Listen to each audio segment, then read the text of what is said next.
First and foremost, my name is Favour Rukombo, an author from the southern part of Africa, who is motivated to participate in Pan-Africanism.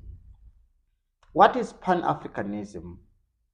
Pan-Africanism denotatively is defined as a principle where Africans discuss the things that can establish independence and follow a systemic lifestyle by Africans.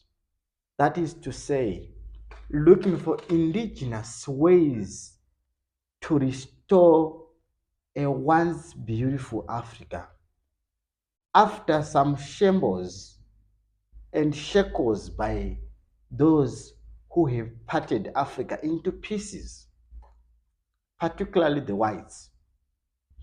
What is the goal of Pan-Africanism?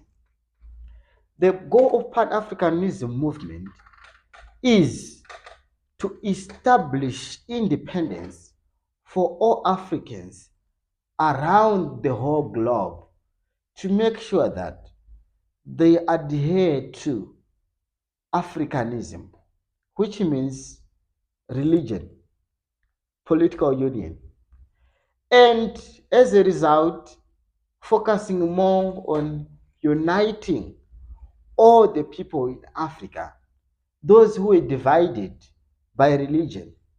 I know there are so many African countries that speak Arabic, and others that speak French, others or that speak Portuguese, and mostly others that speak English. So the Africans then are saying that all these divisions were caused by the imperialists who came here to steal our resources, who came here to steal our culture, who came here to even divide Africans through the border system, and all other things that these whites have done in their partition, in their crumble and partition for Africa.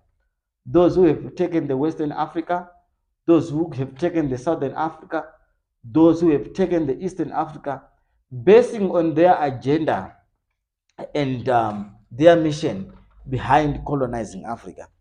But what makes me sad is we are focusing more on reciting the things that these whites have done when they come to Africa, and hoping that after telling this generation, the 21st century generation, that the whites came to Africa, they did evil slave trade and slavery by taking all our progenitors and all our forefathers into American tea plantation and American sugar plantation and used them as cheap labor. Others were being hung, others were thrown in oceans, others were damned in Caribbean islands. The stories of Barbados, the stories of Miguel Strait, the stories of all other Caribbean islands where the Africans in 1940s were damned by the Europeans. Yes, it may actually bring trauma to the Africans who are hearing about the stories that happened before. But the question that I have right now is, does reciting what the whites have done bring the difference to the problem that we are facing? Does telling us that the whites have done us more harm as Africans bring the solutions to the problems we are facing as Africans? We are really failing to address the real problems that Africa is facing today. What is happening to the African economy? Is it something that has to do with the imperialists? What is happening to the politics of the day in Africa? Is it because the African leaders we have who are in power are American or imperialist puppets? What are we lacking and what are we missing in the movement of Pan-Africanism? Is the corruption that is rampant in all African countries a result of colonialism? Is it because of the Roman Catholic Church that we have politics that is rotten to the core? Or is it actually because of Anglican Church that is causing financial instability in all African countries? What is the problem? I feel 100% sure that it doesn't make sense to always say that the whites have done this. I've seen some of the video on Wodemeyer's Facebook where he was actually uh, reposting some of the tragedies or some of the evil things which were done by Europeans to the Africans. After using them, they were throwing them as hooked to each other into oceans, and they were drawn in waters there. But I was actually not very okay with that video because it triggers and try to instigate hatred between the generation that is living now with those of the whites, because all of us here we're not there. We cannot keep on discussing the grudges that our forefathers had as if that grudge has something to do with the things we are talking about. The only person who is speaking the truth about the true movement of Pan-Africanism is Pelo Lumumba Patrick, a Kenyan philosopher and lawyer. He is speaking true Pan-Africanism that the problem we are having in Africa has nothing to do with the whites. It is not because of the Bible that was misinterpreted in order to please the desires of those who have actually colonized us. The problem we have has something to do with our mindset. Never ever think that by changing the names of the roads and streets we have in Africa will bring the difference in our country. Never ever think that by changing the street which was called Kwame Street into Rukombo Street does not actually bring anything new to the things we are actually facing in Africa. We need true and authentic leadership that has people at heart more than discussing about what the white did, instead of focusing more on what we are doing to improve our African countries. Yes, we can actually change a road from being roads into something like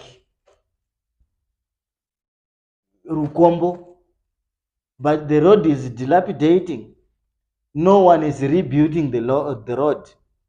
Infrastructures and buildings are being named after some people as a gesture of honoring those who were actually fighting in the liberation and wars of liberation and struggle. But does it simply change anything in our continent? That is the question. No one is actually owed anything except to change the economic, social, and political situation that we have in Africa. We need to be changed people rather than actually focusing on what the whites did to the blacks, because it will actually bring nothing of significance to the problems that this generation Z is facing.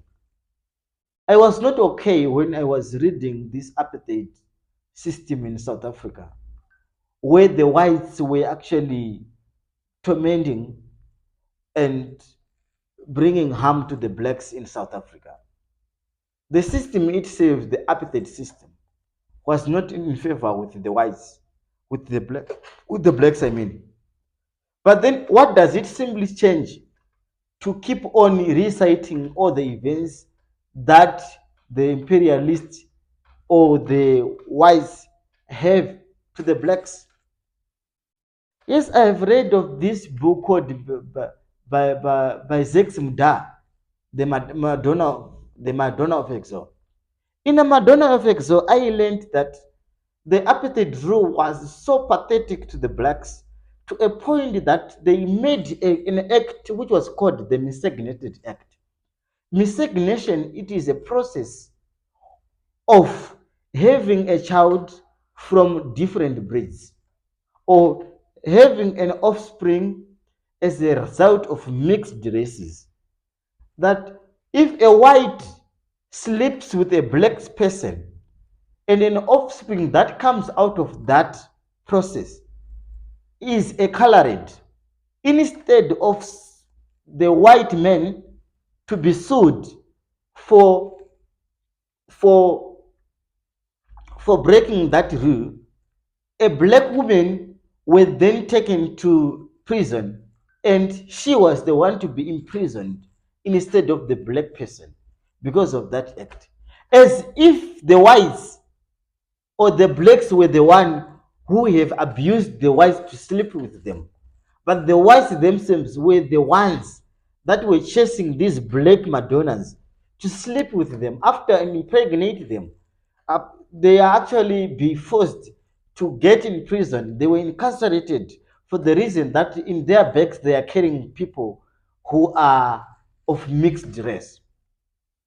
These are evil things we can talk about the Miscegenation Act, which was under the apartheid rule.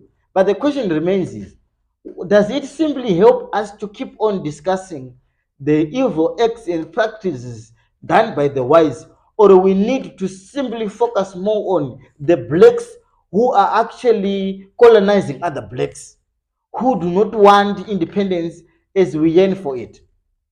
I think our Pan-Africanism have to focus more on the things that matter than the things that does not matter. Time for good stories. Kombore wai, nambaba.